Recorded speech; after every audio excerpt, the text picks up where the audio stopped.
Welcome to the Rick Ramos Podcast, Chicago. And we're good to go. Yeah. How are you? I'm fabulous. How are you feeling? Big win. Feeling like a champion. Undisputed champion? Feel like I finally got all the belts. That's what I feel like. That's good. So talk about it. What happened? What was, boom, you land in Dallas. What's happening? Let everybody know, because not a lot of people know, like, how it rolls. Yeah, how it goes down and how things, kind of work. Well, first of all, we got there before everybody.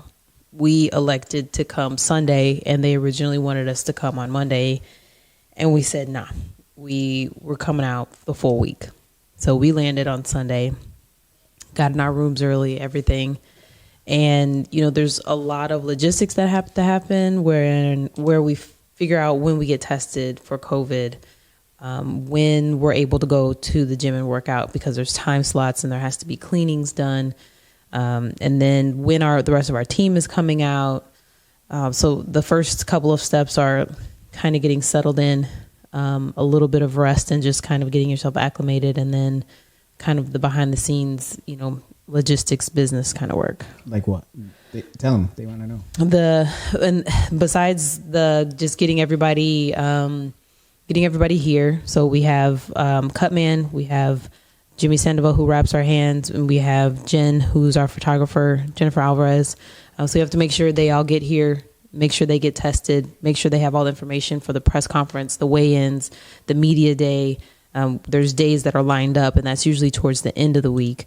And then the beginning of the week, we just kind of use that time to rest and work out and strategize. And so we're up at like 6 a.m. because that's just what we do. And the bubble wasn't as tight this time. We were able to roam about the premises of the hotel. So there's a restaurant on one floor.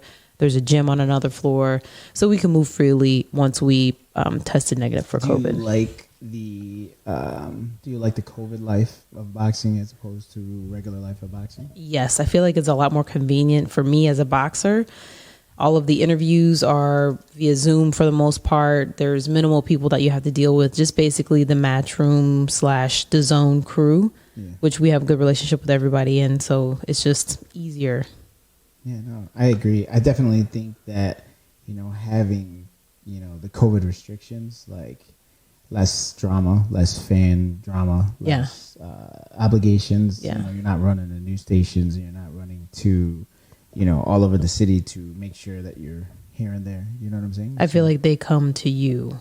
Yeah. And it makes it easier. And then there's no surprises. There's no walk-ups. There's walk-ins, There's nobody just coming into, where you're at, your hotel or to the arena. Like, everything is very locked down and protected. Yeah, the stalkers don't like it, though. Yeah, I mean, like, Mikey Garcia may pop up, but, like, he's part of the DAZN broadcast. So it's like, those are the kind of surprises you get. You don't just get, like, a random person. Yeah. So how did you feel? What do you think about the fight? Obviously, you won. Unanimous decision. The scorecards. Well, there's always, like, people always complain, right? Like, you didn't beat her enough last time, and now all of a sudden the scorecards were too wide. It's like, the fans out there, you guys are fucking terrible, fucking awful. Like, never satisfied. Yeah, I mean, it's like we barely beat her. That's what you guys complain about. Then we beat her by fucking 8, 9, 10 rounds, and now we beat her. Now the scorecards are too wide. Shut the fuck up. Shut the fuck up. Honestly, shut up. Like, these fucking people are unbelievable. Shut up. Yeah, and then there's some people that are like, oh, she didn't win that fight. And it's like, things like that, like the fans will definitely make a boxer distance themselves from the fans. I am convinced that, like, those people who, like, troll, that's like Cecilia on Twitter, like, with a fake account, like, talking shit. Like, that's like all the cowards who are fighters go talk to their opponents. Like, it's just so with there's never like any posts, or there's never a face, like a profile picture, and they follow 15 people and they have no followers. It's like, fuck, shut up. Like, it's the fans are crazy. Like, I don't even think it's the fans, like the true diehards. They either love you or they don't, and that's fine. But like there's like a group of fans. You guys are fucking crazy, like straight up. Like, well, she barely lost or he barely won. It's like you don't barely win or barely lose. You just lose or you don't. Yeah. You know, you win or you lose. That's it. There's no kind of sort of. It's fucking crazy. Yeah. You know what I'm saying? So it's crazy. So how do you feel? Talk about the fight. Like, what was the things that you felt that you experienced during the fight? Like, to let everybody know. I thought the fight was very comfortable for me. I think the training that we did and how we changed things up, those things were very instrumental in how I fought this fight. And, what did you do in training different? So in training, we cut from 3 minutes to 2 minutes in our rounds, whether it was sparring or mitt work. There was very little bag work at all. There was a lot of mitt work in between. It was either you were sparring that day or you were doing 10 rounds of sparring or 10 rounds of mitt work. And the mitt work allowed for a lot of movement and just it cleaned up my footwork without me even knowing it, just the way that you ran the program. And so we pushed the pace on the 2 minutes, counting every punch for every round, keeping it at a certain level. And of course, we don't know what the punch count is for this fight. They didn't have one, but I think it was very high. And I think a lot of the punches were very accurate. There was a lot of overhand rights because she just ran right in, and it was helpful just to listen to what you were saying in the corner. You just said, wait for her. She's going to come in. And when she did, I ducked and gave her the right hand and tried to get the left hook off. Some of those were a little successful. Some of them weren't because of how we were like overcrowded on the inside. Were you shocked by don't forget, right? Like the people out there crown Cecilia as like the first lady of boxing, which is, first of all, crazy to me. Second of all, like I obviously respect Abel Sanchez's work. He's obviously trained some of the best. I do think, and I've told you guys this on many episodes, on many interviews, I think that there's certain styles in boxings that are dated. If you're still fucking cutting wood with an axe in Big Bear, it's fucking crazy. Like people were doing that in the 90s. Like there's 30, like listen, I'm going to say this. I don't own a fucking speed bag at my gym. If you're still hitting the speed bag, like fucking quit. Like I don't even have a speed bag at my gym. Chasing chickens. Yeah, it's like fucking. You guys watch Rocky movies and like this. Take it to heart. Yeah, it's like so. Like I just think that there's certain things that coaches are still doing in training that I think are obsolete. You know, and I don't think they caught on to that yet. No, you can tell. And I told everybody I thought Abel Sanchez was the wrong coach for Cecilia. What does that mean? I think Abel Sanchez is more of a fight coach. Like he's going to teach you how to fight. He's going to teach you how to bang. He's going to teach you how to fight inside. That's not Cecilia's game. And I think like it would take like a year or so of fighting bums before she can really implement that style. And I think I've said it from the beginning. I've said it to Eddie Hearn. I've said it in all the interviews I've done. Yeah. And I'm 2-0 against Abel Sanchez. Shout out to Abel. Yeah.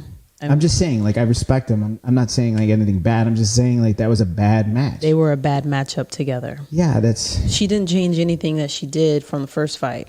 No. And I think I was looking and waiting for something different, and it was almost worse because, you know, she just kind of did the same thing over and over again. I could sit there and I could wait, and I know she would run in, and then I could time it and throw the right hand, and at least that would wobble her. And, you know, the round from there just looks like I'm dominating. And the other thing too, it's like, you know, I talked about this before. I think, you know, a lot of fighters always want a big name.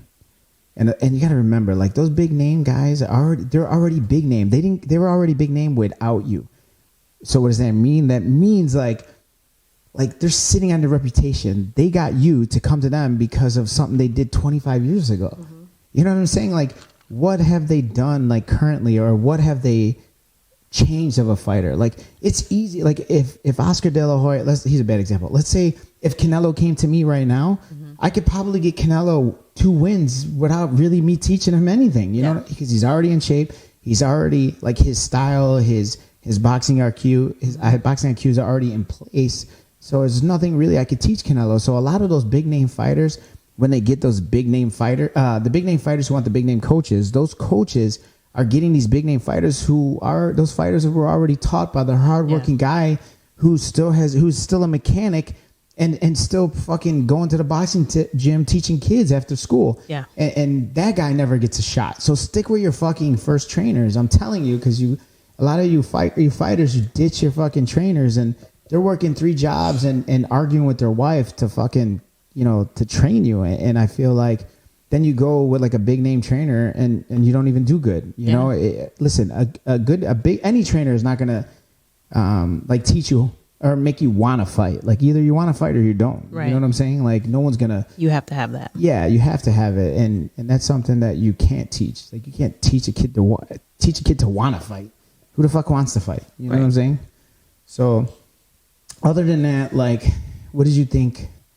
Like, were you shocked that they were unable to make adjustments on the fly? Were you shocked that Cecilia was worse the second time around? Like, what were your thoughts? I wasn't really shocked. It just really solidified the things that we saw concerning her mental health, and she just kind of seemed to be crumbling. Every time we saw her, she seemed to be crumbling. Saw her where? You saw her once in like coming out of the elevator. Yeah, elevator, different floor. You saw Cecilia and Abel. She seemed kind of off. Yeah, I mean, like, okay, so I was going to Jessica's room, and I went to the elevator bank, and of course, I have the worst luck in the world. The elevator doors open, and it's fucking Abel and Cecilia. Crazy, right? So I'm just staring at him because, like, to me, it's like, whatever, So she, like, kind of was like, she was like, she literally made that sound. Made noises. She made that noise. And I was like, I just gave her, like, a head wave. And then Abel came out and he's like, hey, Rick. And that was it. And they kept walking. But as soon as I saw Cecilia, yeah, she's not mentally stable. Yeah. And then I saw her after the weigh-ins. It was either the weigh-ins or the press conference. It was the weigh-in, and we saw her in the elevator bank. You and I saw her. Yes. And we were heading to get food after we weighed in and all that. And she was just kind of like, it's so weird. I keep bumping into you guys. And then she started like yelling, like, where's my team? Where's my team? And like an erratic kind of fear, kind of embarrassed, kind of anxious, kind of yell. But like in front of us, in front of like Matchroom, in front. Yeah. And it was just like I think Matchroom said they were going to ask her about something, and then this was like, this is not the right time because she's clearly, not there. I don't know. She definitely seemed like not mentally stable in any capacity. And so that really just was solidified when you see her fighting, and she couldn't change or adjust anything, and she just she just looked defeated. She didn't look hungry for it. She just looked like somebody put her in there and said, there you go, do this. I definitely think that we were in her head from jump, from Tulsa, like from us saying like she don't have balls, like she don't have heart, she don't have fight in her. I don't think anybody's ever told her that before. No, everybody's kissing her ass. Like, it's crazy to me how many people kiss her ass. Like, it's just crazy to me. Even like, what's her name? Who's the Puerto Rican chick? The famous chick, the Puerto Rican chick. You guys call her the first lady. You guys crown everybody the first lady of everything. The actress. Yeah, what's her name? Rosie. Whatever her name is. Yeah. Well, she was good, she was relevant in the 90s. I don't know. No one knows who she is now. And she was only known because she had big boobs. That chick. Yeah. Yeah. Whatever. Rosie. Perez. Rosie Perez. Yeah. Yeah. Whatever. Like, she shows like. She has her favorites and she doesn't show it. I don't know how she gets picked as the first lady of boxing. It's crazy. You guys crown everyone the first lady of everything. It's crazy. It's terrible. Stop doing that. But when she gets exposed, like, she has no rebuttal right, she for didn't say it. She was like pro Cecilia, and then you win, you beat her up, and then like she says nothing. Yeah. Sweet. Cecilia didn't even say anything. She said something weird about fighting at 147. Yeah. Like 2 pounds was going to change her whole game plan. Yeah. I don't know. Yeah, and then watching the fight, fight's over. We do interviews. We stay and watch some of the Estrada Chocolatito fight. Mm-hmm.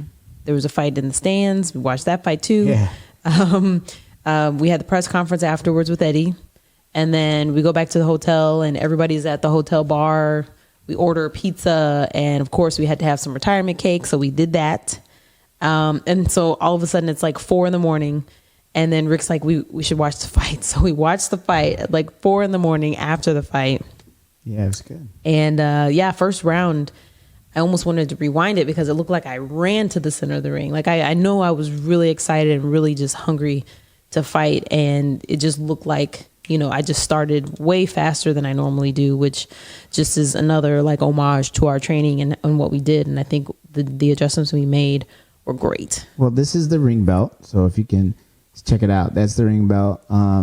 Yeah, which that whole debacle. That's a whole nother story. Yeah, I mean, like, I feel like no one talks about these things. Like, everybody at Matchroom, Eddie Hearn, and everyone, like, who was involved in this promotion thought we won the ring belt. The first time. Yeah, so it was kind of weird when everybody's like, hey, Jess, bring the ring belt. We're like, we don't have it. They're like, what do you mean? We're like, we didn't win it the first time, which we were all told, including Matchroom, that ring belt was on the line for the first fight. So, and we found out that it wasn't after the fight, days later, via Twitter. Yeah, so like there's this like weird shit that I'm always gonna talk about because no one else talks about it. It's so weird. Like I feel like I don't know. It's just like people don't talk about anything, and it almost seems like boxing is almost perfect. Yeah, and definitely man, not. It's crazy. So. What's next? Like, who do you want? What do you think is worthy? Like, I mean, everyone's calling you out now. Yeah. Like, people who are completely irrelevant. People who are like Chantel Cameron. I'll go through the fucking line. Okay. Chantel Cameron. You know, we wanted to fight her June of like 2 years ago, and they were like brushed us off. And then I forgive me, I could be wrong because we get so many offers. I remember they offered us like $6,000 to go to Europe and fight like fucking Chantel Cameron. Like, you're done. Chantel Cameron, stop being lazy and go unify everyone at 140. Fight all those girls. And the reason why you won't fight, let's go through it. Okay. So the WBA, I believe, Callie Reese has that. Mary McGee has the IBF. And then Christina, whatever, from WBO. Greece has the what? WBO. The WBO. First of all, those three girls, they couldn't sell out this studio combined if all three of them were on the show because no one cares about them three. First, right. So I get Chantel Cameron. If you're watching, I understand why you don't want to fight those three. And Jessica's the money girl. Okay. Well, when you offer your people, you probably don't even know, your people offer us under $10,000 for a fight, and all you other girls who like, oh, they don't like, you know, there's boxing it doesn't pay and this and that. You girls would have taken that fight. We passed on all those jerk off offers, passed on it. And now we've been in the six-figure category for a while. Yeah. And I understand why Chantel Cameron doesn't want to fight those other three girls because they're just not marketable. No one gives a shit about them three.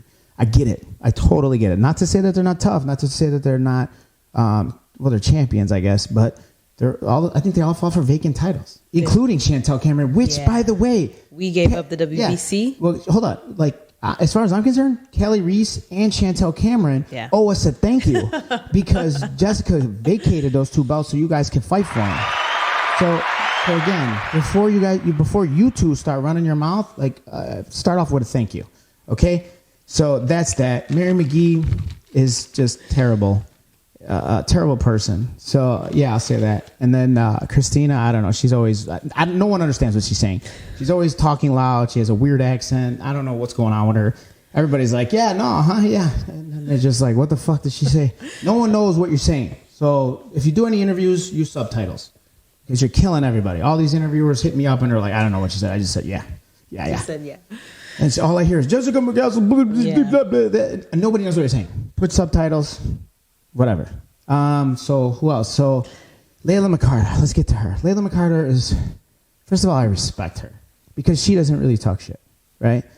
But her manager guy, whatever he is, the old guy, the guy's like 90, doesn't know how to use the internet, first of all. So, and he gets his nephews and his grandkids to fucking like talk shit to me. Yeah, like it's fuck crazy. So dude, send a Twitter for me. Yeah, like just stop. Like you got to understand, like you're in the same boat as the other three girls at 140 because you guys have no money behind you. You have nothing behind you, which is your fault. Not our fault. Not anyone else's fault, but the manager's fault.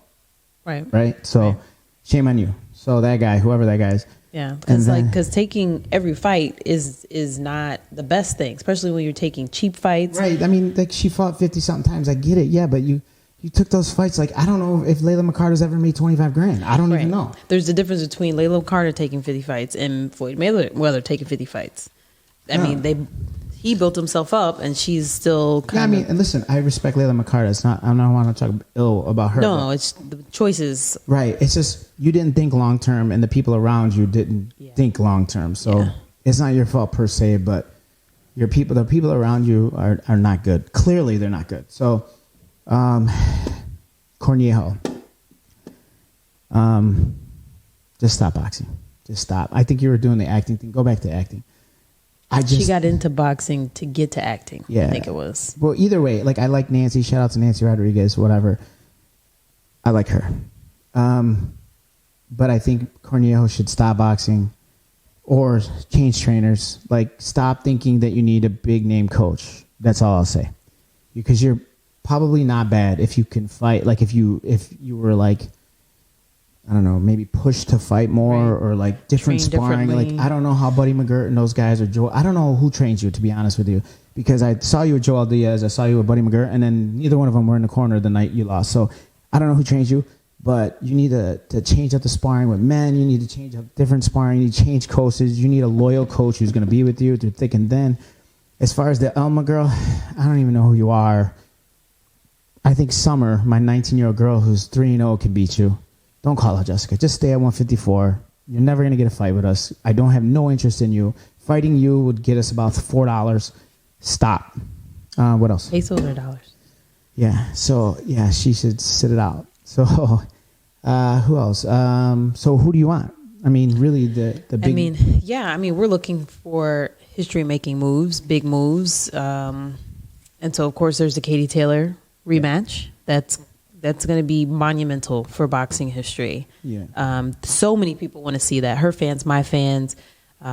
We were talking. We had an interview with some guys from the UK today, and they were just raving about how they are dying to see that rematch. So I think it's big money, good for the promoters, and something that they should make happen. And I just want to make sure that, like you mentioned, that we make sure that it's still boxing respectable. There's no reason it should be a welterweight title if we're fighting at 140. So it just needs to be negotiated. Yeah, I don't think 140 was ever said, but they definitely said 141. I exaggerate because I don't throw information out there. But but no, I mean, he said it publicly. Like 141. He said 141. Yeah, he said 141 publicly. I don't think like I said, and like I said to him with him on the same panel, I said, we can't disrespect the weight class that much. So unless we get crazy compensated, which they might be willing to do for Katie. Yeah.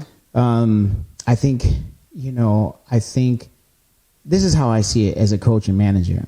I know recently, 2 days ago or yesterday, they announced that Natasha Jonas versus K.Taylor is set for May 1st. Fine, cool. Like, how I see that, I think that could play in our favor.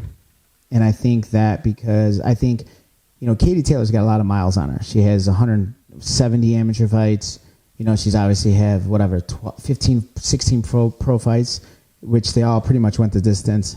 And I think that, she's going to put more miles on herself. And I think the Natasha Jonas fight is going to be rough and rugged, and it's going to be a barn burner. Yeah. And I think they're going to try to jump into a fight with us immediately after that fight, like 8 to 10 weeks later. That's what I think. I have no confirmation, but that's what I think. And I think that would play into our hands because Katie would be coming up. She'd be beat up from that Natasha Jonas fight, which I think she's going to get beat up a little bit. I think she's going to win, but I think it's going to be a rough ride. Yeah. With that being said, I think if we fight K.Taylor at 144, I think you are a different fighter. You've gained 8 world titles since you fought. You've gotten dramatic. Listen, and everybody who's watching, first of all, hit the subscribe button. Don't forget to hit the subscribe button before you forget. Hit pause. I'll wait for you. Okay, good. We're back. So listen, I think that, what was I saying? 8 world titles. Since I fought her. Yeah. So if you look at K.Taylor, right? Look at K.Taylor's career. Look at Jessica's career.